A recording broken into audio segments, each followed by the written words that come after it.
د تیمرګرې په اډه کې د باجوړ یو ماشوم چې آیسکریم یې خرڅول د دغه اډې منشي چې د تعلق د مردان سره دی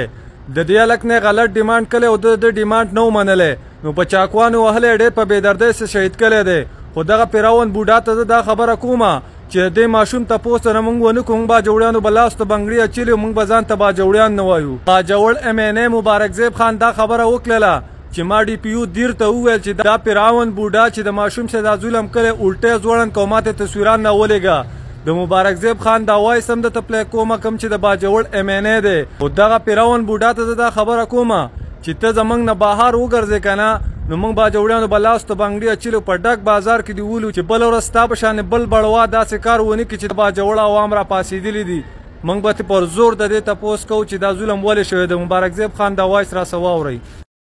DPO دې ته مې وینا وکړه مالدا کس به ته الټه ځوړند دی ما ته به ویډیو جوړوې ما ته به رالېږي دقسې به وکړم او د دهشتګردۍ ډبې مې پرې کړي دي کومه چاړه باندې دا ماشوم والي هغه ماشوم هغه چاړې هغه یې دغه نه لاس ته وله او عکس یې چې کوم دی ګرفتار کړی دی هر څه یې پرې کړي دي ها